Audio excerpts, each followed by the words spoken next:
Okay. How many people were ever tried for war crimes?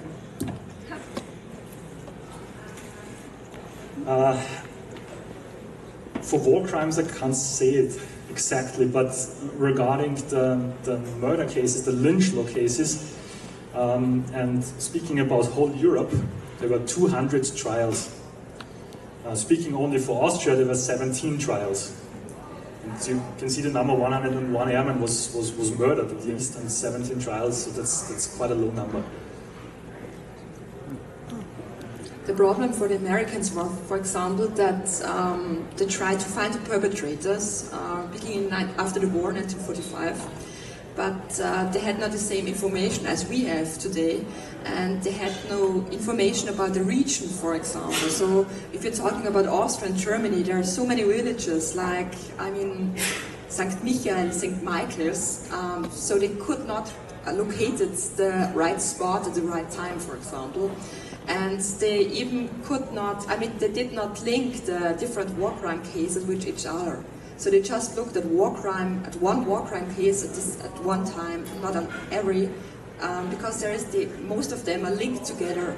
They're the same perpetrators, for example, it's the same region, there are the same measures behind that. So that the Americans did not consider it. That was a great problem after 1945.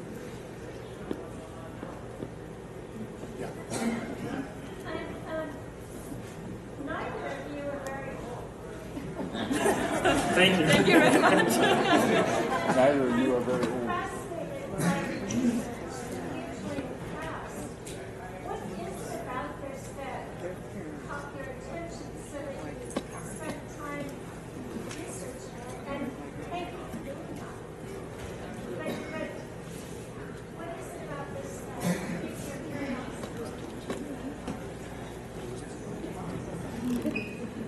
We first started our research by, we worked for our Department of Defense on some war crimes in some barracks that are still in use today in Austria. There in these barracks is the highest command of the Austrian army, for example. And there was a war crime committed in the end of World War II, and there suddenly certain airmen appeared there. And I mean, we haven't ever had any thoughts about that. What are these Americans doing in this area at this time, at this place where the war crimes took place? And this was really the starting point, because we just found out there is a group of victims that had not been considered so far, and it's, I mean, we're not talking about 5, 10. It's an amount. I mean, it's the peak of an iceberg, for example. So there is a group of victims totally forgotten in Austria and Germany. Before we started our research, there was nothing done on this topic, and I mean, we could not understand that. So that was really the initial point for us, and for you, there was another one. I grew up not far away from a place where you can find this monument over here. That's why I was showing this slide again. And it was interesting to see, because every time when I was going to play soccer, I drove by this monument, and nobody. And I was getting interested when I was at school. Nobody could give me any answers. And you can see there's not very much information on the stone. Actually, we know now that that's even false numbers on the stone. And so at first what we did in the research project, just tried to find out what is behind this memorial stone, and we found several cases which are still unsolved, more or less. What we also found, and that attracts also our attention, is that it was in fact a crime carried out by a large group. This group is still there in the city and kind of covering up the whole thing. So that this SS-man I was mentioning, who is one of the perpetrators, he was executed by the Americans in 1946. In this small village, he's buried as a soldier with an iron cross next to it, fallen 1946. So there is no bad conscience about that, and even rumors going around, but on the other way, saying that it was okay to kill American airmen because they bombed Graz. So you can see there's so many things in the whole story. That's, yeah, it's interesting for us. Yeah. I'm curious as to, you say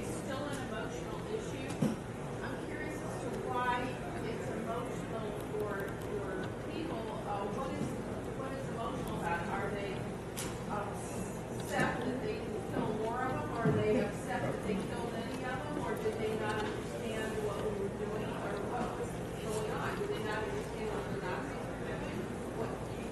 I mean, it's been 70 years since we figured it out.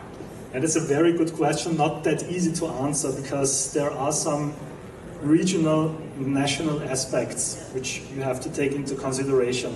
I can speak generally for Germany, Austria, Hungary, for example, but there are specific cases regarding Austria. And one very specific is that Austria considers himself as the first victim of Nazi Germany. And the population, the same as the first victim of Nazi Germany. And there's a second step which was taken in Austria in the 1960s, 1970s, to create the impression that Austria was not only a victim of Nazi Germany, but also a victim of the war and liberation. And so you can see that's a very, very strong perception as victims. And therefore, you need something within the war to create such kind of picture. And air war is perfect for that. Because in air war, there's a very strong picture when you take into consideration Dresden, Hamburg, and so on. A very strong picture where the population can feel as a victim. The totally different part is with the Holocaust. And there you have the discussions in Germany and Austria about perpetrators. Who was perpetrator, who was not? Did you know anything about Holocaust or not? Is it possible or not? The bomb war is the total opposite of it. And you can see within the discussions in Germany, for example, at the beginning of the 2001, 2002, there was a very big discussion going on because a German author wrote a book, actually a very famous writer, and said that air war carried out by Americans, but especially by the British, is the same as the Holocaust. And that was the discussion going on. So air war is really, really something that is emotionally discussed and is full of symbols like Dresden and so on. And it's also that the people think, I mean, women, children, that they had done nothing wrong. I mean, that they were bombed and they didn't know why their houses were destroyed, and that's a big part, of course, too. So, I mean, if you, at the same time, if you're a victim, like you were from Nazi Germany or because of the war, you can't be a perpetrator, you can't kill anyone. So you're just a victim, nothing else happened, and that's the problem. Did this go on in any other Nazi-occupied area? Yeah, yes. Actually, it started in May '44 in the whole area that Nazi Germany has occupied. So you can find the same things, the same developments in Bulgaria, in Romania, even in France. You can find it even in Denmark, everywhere. Not these large numbers like in Germany and like in Austria. That's due to the fact how many bombers attacked these areas and how many were shot down. But you can see it everywhere. The interesting part is that everywhere it started in May '44, not before, but in May '44, the same time, no matter how the air war was developed in this area. Yeah. And then you? Ladies first? Could you repeat the questions when they asked? Okay. The question was, did this kind of war crimes and violence occur only in Germany, Austria, or in other regions that were occupied by Nazi Germany? I have a two-part question.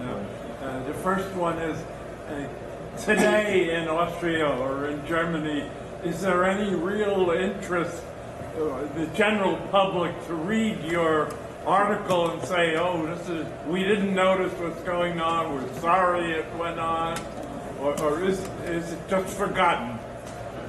It's forgotten, and for many people it's like, yeah, and remembered at the same time, but for many people it's like, put it on the down the, yes, Anorak, yes, you know what I mean, okay. So, I mean, it was 70 years ago, so let's stop talking about that. And at the same time, every time we release some newspaper articles, it's like if you read the comments there, it's always the right side against the left side. It's always the right side, the right-wing party, or the people from this side say, okay, that's okay what happened. Eye to eye, I mean, they are all terror flies, they are all murders, and it's okay what happened to them. And then you have the opposite. But it's only this two sides of this. It's every time, yeah. Okay, the second question part to it is, when I was captured by the Germans as a POW and interrogated, which was not a very pleasant experience. However, I was not threatened by my captors. I didn't fear death, but the question I had was, they asked me, the German interrogator, why did you come over here to bomb us? Asking me, a 19-year-old kid. And I said, look, we didn't start this. I think you started it first when you bombed London and when you bombed Holland, and they didn't like my answer on that. I was punished for that insolence. But it depends on whether you're attacking or you're being attacked.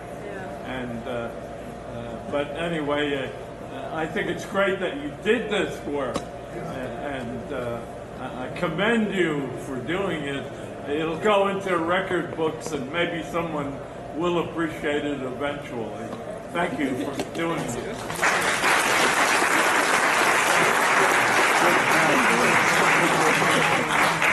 That's kind of the question I wanted to ask. How do they equate that with the bombing of London and other cities by Germany? What did they do with that issue? Repeat the question, please.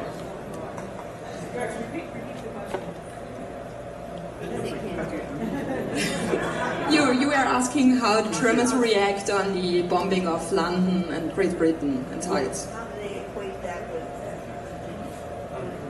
Could be a very short answer because we recently found a release by the German propaganda dealing with the term air terror, Luftgangster, and so on. And in this release, it was said that whenever American or British attack a German city, then the newspaper have to write that this is a terror attack, that this is something done by Luftgangster. Whenever Germans attack, then it's retaliation. So the whole attack on London, the whole attack on, for example, Belgrade, or even in Russia, was considered and described as retaliation. And there's also an interesting aspect. The Nazis also mobilized children and young people, of course. So there were a lot of books about air war, even in the interwar period, of course. But there were some games, some